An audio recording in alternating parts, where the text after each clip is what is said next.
बिल्कुल। चूंकि आपने बहुत अहम बातें कही हैं डॉक्टर साहब, छोटी से छोटी बीमारी से लेकर के बड़ी से बड़ी बीमारी इसकी वजह से होने के चांसेस हैं। और ऐसे में जो हालात हैं उस पर भी हम चर्चा करेंगे कि आप विशेषज्ञ हैं, आपने कई सालों में तक एम्स में अपना जो है दायित्व निभाया, आपने ऐसे कई रिसर्च भी किए हैं।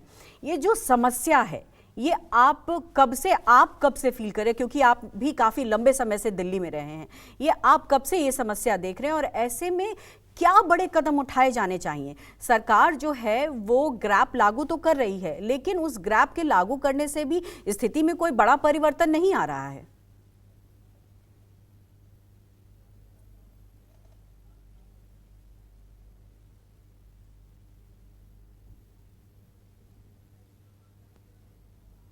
आपको आवाज मिल पा रही है डॉक्टर गुलेरिया? हाँ, आ रही है। अब आ रही है, जी, अब आ रही है। मेरा सवाल ये देखिए, था कि बड़े मैं अगर जी जी बोले बोले बोले डॉक्टर गुलेरिया। देखिए, मैं तो इस प्रॉब्लम को और बीच में एक टाइम देख भी चुका हूँ कि जहाँ इंप्रूवमेंट हुई थी। हम्म। हमने ये देखा कि लेट 90s में हम्म। दिल्ली में पोल्यूशन बहुत ज्यादा थी। हम्म। लेकिन तब एक सोल्यूशन आया और सीएनजी दिल्ली में आई गई। उससे पहले भी जब हम स्टडीज करते थे, रिसर्च करते थे 97, 98 या 99 में, हम्म। तो भी हमने पाया कि पोल्यूशन से बहुत रेस्पिरेटरी प्रॉब्लम्स हो रही थी। एम्स में भी कुछ रिसर्च हुई थी हम्म। खाने के लिए। लेकिन उसके बाद सीएनजी सारी व्हीकल्स में सीएनजी लगने लगा, बसेस में भी, तो हम्म। उसके बाद एयर पोल्यूशन लेवल काफी कम हुआ। हम्म। लेकिन हमने उस पे फिर आगे जाके सस्टेनेबल काम नहीं किया और हम्म। आस्ता आस्ता ये होने लगा कि डीजल की कारें बढ़ गई, कंस्ट्रक्शन ज्यादा हो गया हम्म। और व्हीकल्स बहुत बढ़ गई। उसके कारण फिर पोल्यूशन लेवल ज्यादा आने लगा और पिछले 8-10 साल में हम ये देख रहे हैं कि पीएम 2.5 और जो पोल्यूशन है, एक्यूआई है, वो फिर से खराब होने लगा है। और हम्म। हमें इसलिए एक सस्टेनेबल सोल्यूशन ढूंढना है। चाहे हम्म। हम क्रॉप बर्निंग की बात करें, चाहे व्हीकल जो बढ़ रही हैं उनकी बात करें, या हम्म। कंस्ट्रक्शन की बात करें। एक जब तक हम सस्टेनेबल सोल्यूशन नहीं ढूंढेंगे तो हम सिर्फ ये इन दिनों कुछ फायर फाइटिंग करेंगे, स्कूल बंद हो जाएंगे, कुछ एक्शन हम्म। प्लान लाया जाएगा और फिर आस्ता आस्ता जब ये कम हो जाएंगे, एक्यूआई कम हो जाएगा, तो हम फिर इस चीजों को भूल जाएंगे। हम्म। एक लॉन्ग टर्म प्लान जिससे हम आस्ता आस्ता ये हर साल बिल्कुल, लॉन्ग और टर्म अपनी प्लानिंग जो बहुत जरूरी है। पॉलिसी बिल्कुल। हम्म। और हेल्थ जी, को ठीक कर। नेटवर्क में समस्या है और इसी वजह से शायद ठीक से आवाज़ हमें मिल नहीं पा रही है, लेकिन जो हम समझ पा रहे हैं डॉक्टर साहब यही इशारा कर रहे हैं कि देखिए लॉन्ग टर्म प्लानिंग की ज़रूरत है। ऐसा नहीं है कि किसी महीने में समस्या आई और आपने फौरी कदम उठा लिया और उससे समस्या का समाधान हो जाएगा। ये प्रदूषण ऐसा विषय है जिसकी वजह से आपको आज जो कदम उठाएंगे वो कदम उठाने का जो असर होगा वो लॉन्ग टर्म दिखना चाहिए, वो लॉन्ग टर्म नहीं दिख रहा है। यही कमोबेश स्थिति अगर रही तो और भी हालात ज़्यादा खराब हो सकते हैं। डॉक्टर गुलेरिया, मैं यहाँ ये भी समझना चाहूँगी, लोग जो आपको ये सुन रहे हैं इस वक्त वो छोटी से छोटी बीमारी और गंभीर बीमारियों के बारे में तो समझ रहे हैं, लेकिन लोग घर में जो बैठे हैं वो ये सोचते हैं कि आखिर हम घर में बैठकर क्या कुछ उपाय कर सकते हैं जिससे कि इस जहरीली हवा से बचा जा सके। देखिए, दो तीन चीजें हैं। एक तो हमें ये समझना चाहिए कि हाई रिस्क ग्रुप कौन है। हाई रिस्क ग्रुप वो हैं जो एक्सट्रीम्स ऑफ एज है, हम्म। छोटे बच्चे हों, बुजुर्ग लोग हों, तो उनको ज्यादा ध्यान।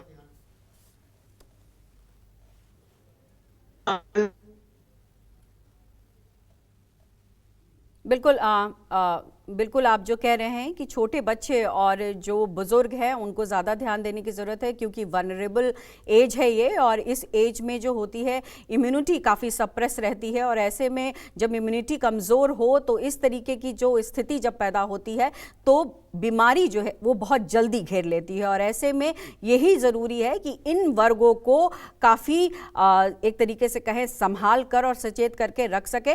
जी डॉक्टर साहब, आवाज़ अगर मेरी मिल पा रही हो तो आप जो प्रिकॉशंस बता रहे थे प्लीज कंटिन्यू करें।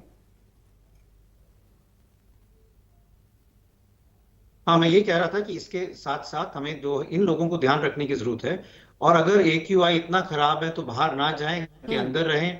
कुछ हद तक एयर प्योरीफायर लगाएंगे तो उससे कुछ फायदा हो सकता है। घर के दरवाजे बंद रखें और अगर बाहर जाना ही है तो मास्क जरूर लगाएं, उससे उनको कुछ हद तक प्रोटेक्शन मिल जाएगा।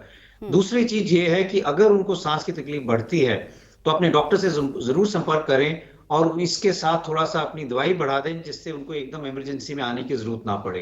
हम्म। बाहर बिल्कुल ना करें। सुबह शाम जो अगर सैर कुछ लोग करते हैं तो वो ना करें, क्योंकि सुबह शाम जब धूप नहीं होती तो ग्राउंड लेवल पोल्यूशन बहुत ज्यादा होता है और उससे सांस की तकलीफ बढ़ने के चांसेस ज्यादा होते हैं। जी। एक रिपोर्ट आई थी डॉक्टर गुलेरिया, शिकागो की एक रिपोर्ट थी जिसमें ये कहा गया कि पोल्यूशन की वजह से जो उम्र है वो घट रही है और भारत में खासकर देखा जा रहा है कि 5 वर्ष तक उम्र में कमी आ रही है।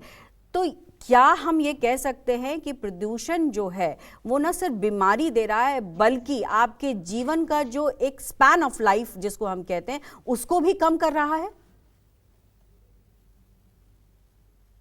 हाँ, इसमें कुछ डेटा है जो ये सजेस्ट करता है कि जो अगर हम क्रॉनिकली इस हवा में जीते रहेंगे तो इससे हमारी ओवरऑल हेल्थ में असर पड़ेगा, रैपिड एजिंग हो सकती है और लाइफ स्पैन पे भी असर पड़ सकता है।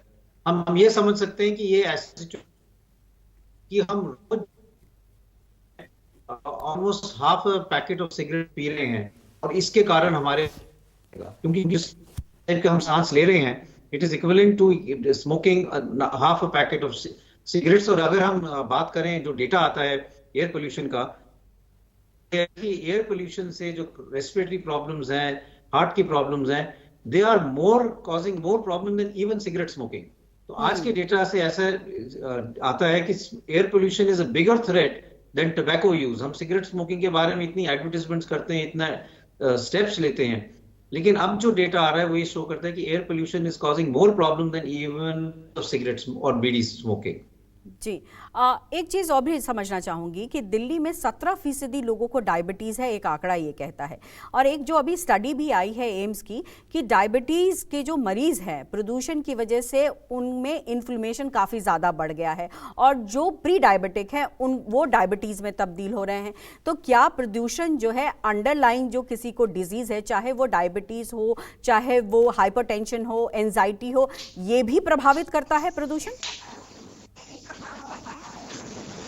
हाँ जी, तो अगर हम देखें तो जैसे मैंने पहले कहा था कि अगर प्रदूषण की बात करें, स्पेशली PM 2.5 या अल्ट्रा फाइन पार्टिकल्स, ये जो पार्टिकल्स हैं ये हमारे खून की नाली में भी पहुंच जाते हैं और जो खून की नाली है उसमें सोजिश कर देते हैं, जिसके कारण जो हम कहते हैं एंडोथेलाइटिस की खून की नालियों में सोजिश आने के कारण, चाहे ब्लड प्रेशर हो, चाहे डायबिटीज हो, चाहे हार्ट की प्रॉब्लम हो, ये बढ़ सकती हैं।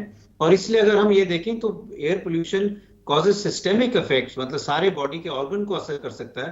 फेफड़े में ज्यादा असर करता है क्योंकि फेफड़े से वो बॉडी के अंदर एंटर करता है, लेकिन जब ये एयर पोल्यूशन हमारे बॉडी के अंदर एंटर करता है तो आस्ता आस्ता ये सारे ऑर्गन्स में भी असर करने लगता है, चाहे ब्लड प्रेशर की बात करें, चाहे डायबिटीज की बात करें, हार्ट फेलियर की बात करें या स्ट्रोक की बात करें।